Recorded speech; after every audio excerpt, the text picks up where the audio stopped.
All right, what's going on, y'all? It is draft day.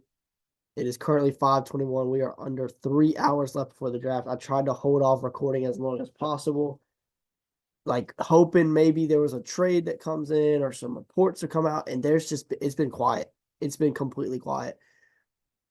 Last year there was a lot of reports swirling around. I actually knew last year, a few days before the draft, that Bryce Young was going number one overall. Just a lot of things, right? And there has been relatively nothing. We know Caleb Williams is going number one overall, and after that, there is some scenarios that I'm going to talk about. But we got to get into this because I got to get this recorded and I got to get this uploaded. We're going 2 rounds, final mock draft. Let's get into it. I'm so excited. We know what's happening at number one. I don't even think we need to talk about it. It's Caleb Williams, right? Then the draft starts. Number two, Washington, based off everything that I've seen. Again, all of my mock drafts that I do throughout the mock draft season are what I would do until we get to this day where I do kind of more focused on what I think is actually going to happen rather than what I would do.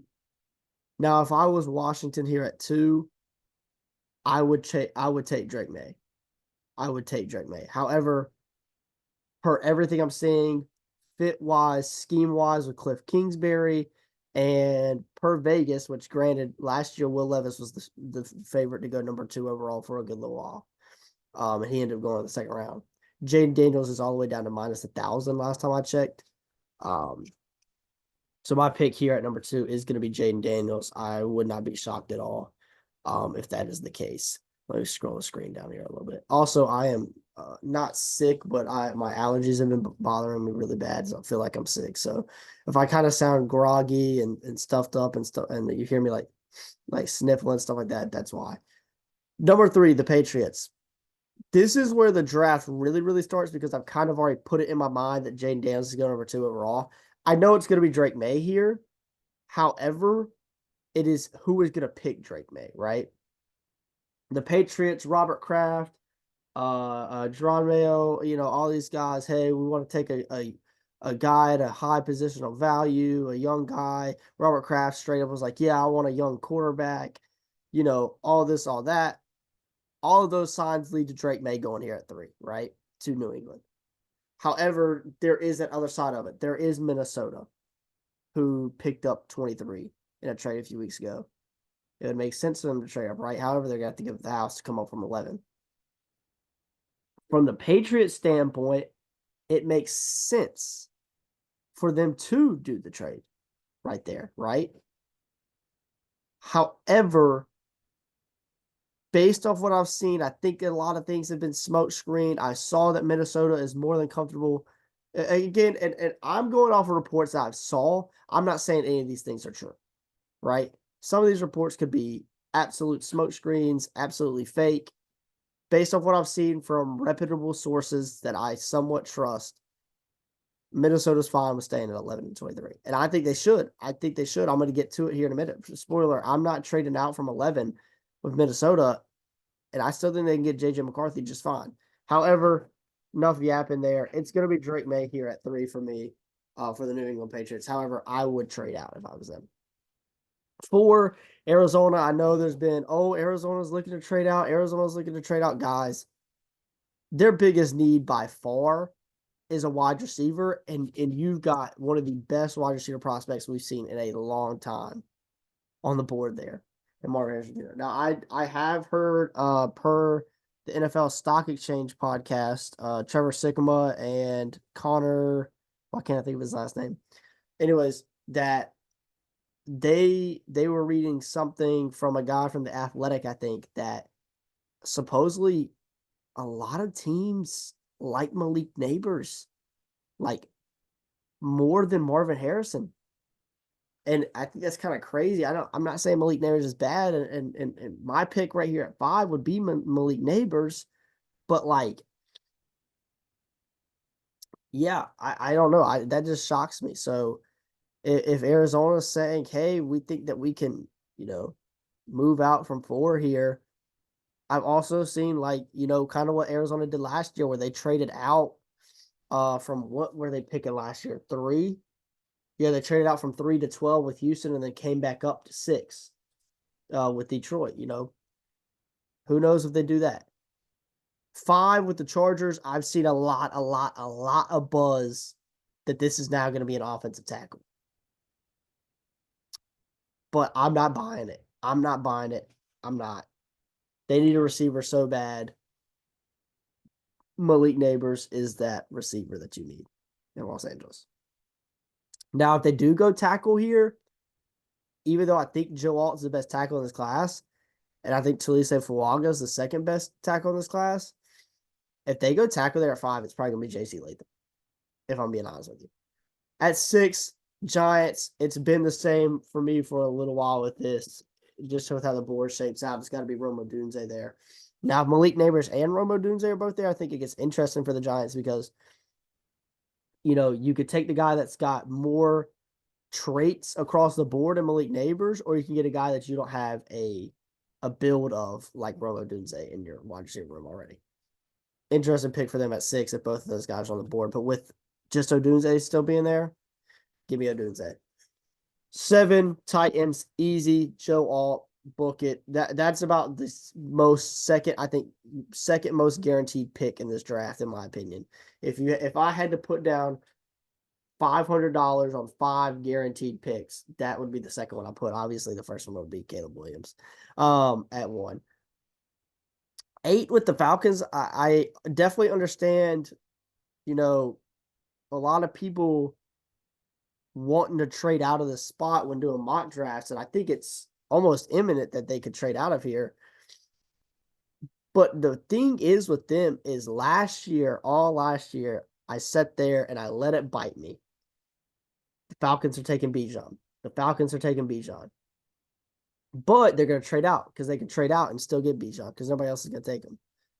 And what did they do? They drafted Bijan. But what did they not do? They didn't trade out. So even though it makes sense, I think they could trade out and still potentially get Dallas Turner. If not, settle with somebody like Leatu Latu, Byron Murphy, Jared Verse. I think this is a front 7 pick regardless, really. I wouldn't be surprised if they went corner. But yeah, I'm going to pick. It's Dallas Turner at 8. Here we go. First trade for me. I think the Bears, sitting here with only 4 picks in this year's draft, I think it makes a lot of sense for them to sit here and be willing to trade out of the spot. And with abundance of tackles on the board, I think a team that would be aggressive to come up and get one is the New Orleans Saints. I'm going to move 14 and 45 for pick number 9. I think it's a good trade for both sides. New Orleans gets up, can get their guy. Again, I think Talise Fuaga is the better tackle here. But I think Olu Fashanu would be the Saints' pick there in that scenario. So I'm going to go Olu Fashanu at number 9 to the Saints. Number 10, the Jets. It comes down to 2 guys for me here. Brock Bowers and a tackle, really. More like Talise Fuaga, who that is going to be my pick, by the way. It's been a pick that I've been on for a little while. I think it makes a lot of sense. I just don't trust the health of these tackles, and plus they're older, the guys that they signed. But I do think that Brock Bowers makes sense here. I think if Rome Odunze ends up being on the board here, I think it makes sense. However, I think if he was on the board at 9, I don't think Chicago would trade out of there. Anyways, whatever, Minnesota, I just talked about it earlier. They sit here at 11. They're patient. They wait. They don't sell the house. They still get a quarterback. They get J.J. McCarthy, who I still think could make a lot of sense in Kevin O'Connell's system.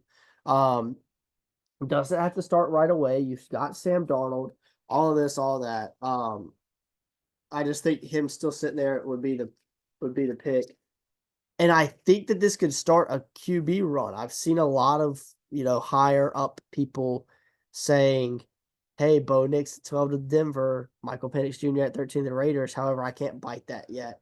It seems like I keep on comparing quarterback stuff to Will Levis from last year, but it seems like the Will Levis stuff from last year. At 12,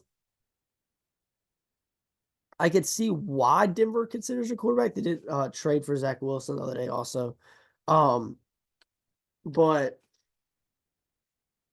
I think with them needing a lot of positions, including mainly edge and corner, a second corner to go opposite of Patrick Surtain, and the amount of talent on the board at those positions, I think it makes too much sense for them to not take one of these guys. I will say I wouldn't count out Brock Bowers or Brian Thomas Jr. here. However, I think Quinion Mitchell makes a lot of sense in that system. I also like the Jaguars trading up to that spot right there and acquiring Quinion Mitchell, if possible. But moving to 13 with the Raiders again, if you're in love with Michael Penix Jr. and that's really your guy, maybe you just go ahead and get him right here. But I don't think that's the case. Kind of same thing with Denver. There is a lot of talent here at positions of need for the Raiders. Interior defense line, Byron Murphy, Johnny Newton. Guard tackle, J.C. Latham, Marius Mims, Troy Fautano. And at corner, really, with like Nate Wiggins, Terry Arnold. But I'm gonna go with kind of a riser for me here late in the draft process. To Marius Mims, I think I saw a report that a lot of teams have kind of fell in love with him and Brian Thomas Jr. and that you should expect them to go earlier. Well, yeah, earlier than expected. But I think Marius Mims makes a lot of sense there at 13 to the Raiders. At 14, the Bears, after trading back, they get their guy that I think was very much in consideration at number 9, and Byron Murphy. They need help on the interior of the defensive line. He's a top 15 player in this draft class, in my opinion, and he goes inside the top 15. Then a guy that I have talked a lot about already through this video, Brock Bowers, sitting here, makes a lot of sense to Indianapolis, but the other guy I was just talking about when talking about Amarius Mims, I do think Cooper DeJean or Terry Arnold could make a lot of sense here, but Brian Thomas Jr. has got to be my pick here. The Colts have had that connection with SEC players, especially in the first round. And I think it makes a lot of sense. They get another receiver. Him and Michael Pittman Jr. opposite sides of each other makes them just, that makes me so happy to think about. 16, Seahawks. I really, really, really like some guys here for them. However, I think they're in a spot to trade out. And I know it doesn't necessarily make a whole lot of sense. But my trade here is going to be 18 and 97 for 16 from Cincinnati. And they're going to move up 2 spots to confirm that they get their guy, to make sure that, somebody like Miami doesn't jump up and get him. They're going to get Brock Bowers. He's been sitting here for too long. He's a really, really, very, very good tight end prospect. And I think that they could really, really use him in their system. With Joe Burrow, Jamar Chase, maybe T. Higgins, whatever's going on with that. 17, Jaguars. This starts a three pick run for me of hometown guys or local guys. Now, if you know who's left on the board and how much that makes sense, you know what these 3 picks are going to be. So I'm just going to run through them real quick. First is the Jaguars at 17. They're going to get Jared Verse, edge, and corner are really the 2 positions I'm looking at for them. Seattle, a guy that very much would have been in consideration at 16. Troy Fautanu can move. He can play guard. He can play tackle if you need him to, which I don't think they necessarily need him. I would look at him more playing a guard. I think this makes a lot of sense. It's one of the picks I fell in love with early in this draft process. And then 19, even though I really like Johnny Newton or Terry Arnold here, Los Angeles is also going to go with their local guy, Leatu Latu. Just super, super, very, very good edge rusher. Very close to being my edge 1 in this class behind Dallas Turner. However, with the, like the injury history and stuff like that, I wouldn't be surprised if we see him fall, even though he's been medically cleared. At 20 for the Steelers, my Steelers, I definitely would consider a trade out here. However, there's just so much talent on the board at positions of need. You got Terry Arnold here. You got J.C. Latham. You got A.D. Mitchell, Graham Barton, Nate Wiggins, Cliff McKinstry, Jackson Powers Johnson, Troy Franklin, a lot of guys here. And even though I think that center is our number one need, I think Terry and Arnold being here is too good of an opportunity for us to pass up on. I think we have to take Terry and Arnold there if he's sitting there looking at us. But I have heard a lot of steam is building up with us and Graham Barton at 20, which I'm not too happy about. Green Bay, or not Green Bay, sorry. Miami sitting here at 21. I'm looking at a trade. There's some tackles left on the board. A team that needs a tackle is who? The Baltimore Ravens. The Baltimore Ravens desperately need a tackle, in my opinion. We're going to send 30 and 113 for 21 to Miami. We're going to go down here and we're going to take our pipeline of where we always take guys from, Alabama. It's going to be J.C. Latham at 21 to the Baltimore Ravens. At 22, easy pick for the Eagles here. I've stuck with corner throughout this whole draft process, and why would I switch up now? Nate Wiggins at 22 to the Eagles. Makes a lot of sense. I know it's not a Georgia guy, so maybe it doesn't make that much sense, but man, that's a good pick for them. 23, I can't let this guy fall any further. I do think Cooper DeJean can make sense here.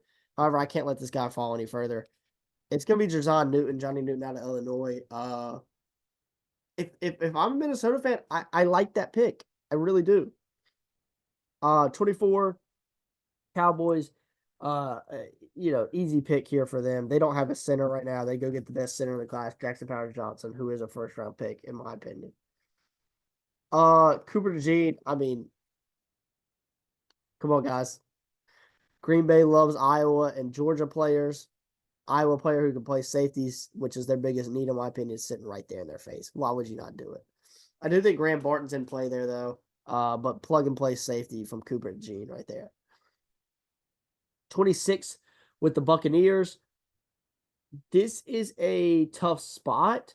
However, I do think that there is a team that might want to trade up here. And again, it's a pick that we saw. I do think the Chiefs could trade up here too. But it's a trade kind of like we saw earlier. Buffalo with Cincinnati and Seattle. But this time it's going to be Buffalo. We're going to send 28 and 144 for 26. We're going to jump the Cardinals, who maybe would consider doubling down at receiver, since that's a really big need for them, with Adonai Mitchell, A.D. Mitchell on a Texas system on the board, and Buffalo gets their receiver guy. 27 with the Cardinals. I think this could be a trade-out spot. I know that Washington's interested in coming back into the first round, so is New England. But I think Graham Barton and Kool-Aid McKinstry make the most sense here. However, I think corner is a bigger need for them, so I'm going to go Kool-Aid McKinstry here at 27. 28, Buccaneers, probably the guy that you consider. I do think Graham Barton's in play here. However, I think a guy that was very much in consideration there, I've got to get him into my first round because I love him so much. It's Chop Robinson out of Penn State. Easy pick for Tampa Bay there at 28. 29, the Detroit Lions is a pick that I do think Graham Barton doesn't make sense here, by the way. But a pick that everybody's been like just loves, and I think it makes sense. And it's a guy way down here, a guy that I'm personally not super high on. However, I think that, like I said, this is a more of a predictive mock rather than what would I do. It's gonna be Darius Robinson at 29 for the Lions. Hometown kid, I think. Can play the edge, can also move inside. It just makes a lot of sense. Not Baltimore. Miami gets really lucky after the trade down with Baltimore. Graham Barton still sitting there, who I think could have been in consideration at 21, along with Jackson Powers Johnson, who ended up going off the board in Dallas. This is where it gets fun. I think the phones are going to be ringing very, very much for these two teams right here, with how this board has played out. And, when you draft a guy in the first round, you get a fifth-year option on him. And what's the most important position to have a fifth-year option on as a quarterback? I'm moving up. It's the Las Vegas Raiders. Center 44, 77. Oh, little decline action. Okay, hold on. Man, that went through earlier. So I'm gonna force it. 44, 77 for 31. Las Vegas comes up and they take my guy, Michael Penix Jr. out of Washington in the first round after trading back up. Man, I would love to see something like that happen tonight, regardless of who it is. 32. Again, this is predictive mock. This is not what I would do by any means, but I think it makes too much sense at the same time. Lad McConkey, he just gets open. He just gets open, and I know Kansas City does kind of need a tackle, and it's not listed on the needs. I think they need a corner too after losing L'Jarius Sneed. I think Ennis Rakestraw makes a lot of sense for them. I think he fits like the mold and build that they want to play their corners through. But Lad McConkey, yeah, it's gonna be the pick there at 33. Start the second round. Easy pick for the Panthers here. Troy Franklin's to something more. They need a receiver still.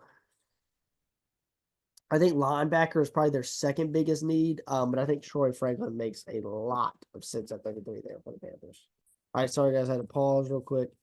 But I'm back at 34. The Patriots. I'm gonna run through the second round a lot quicker than what I did in the first round. But at 34 with the Patriots, um, we went Drake May overall at 3. I think receiver is in play here. However, I also think tackle is. I don't know if I'd go with any of the receivers here that are left currently. Maybe Keon Coleman, maybe Roman Wilson. However, I really like Tyler Guyton as a tackle pick here um, for New England here at 34.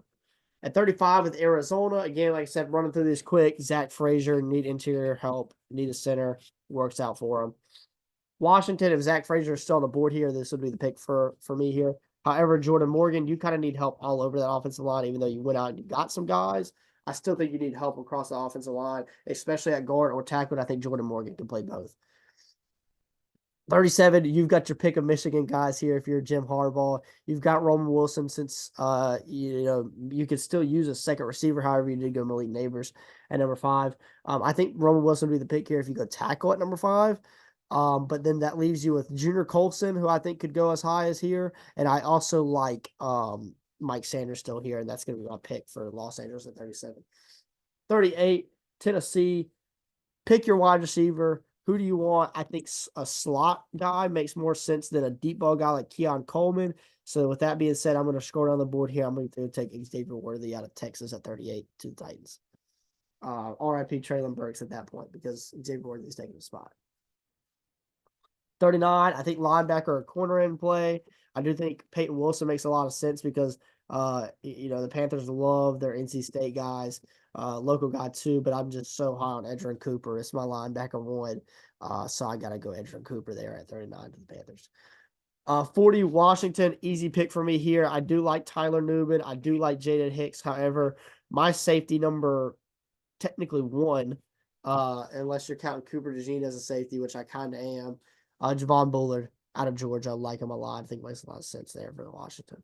41, Green Bay, the pick they acquired from the Jets with the Aaron Rodgers trade. It's going to be, again, we're going to go down the board here. It's going to be a guard. It's going to be Christian Haynes out of Connecticut for them. I think it makes a lot of sense. Houston, their first pick of the draft. I think linebacker makes a lot of sense for them. If Edgerrin Cooper's still here, it's definitely going to be Edgerrin Cooper. However, he's not here. These are the 3 guys I'd consider: Peyton Wilson Jr., Colson Jeremiah Jr. We are going to go Peyton Wilson out of NC State. The Falcons at 43, easy pick for them here. They went edge first round. Now you need to target IDL. That's going to be Braden Fisk out of Florida State. 49ers with their first pick of the draft now at 44 after trading back with the Las Vegas Raiders. It's going to be a tackle, which is what it would have been at 31.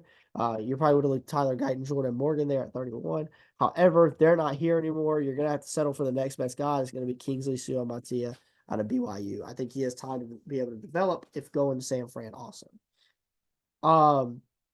Chicago, the pick they picked up in the trade with the trade down earlier in New Orleans.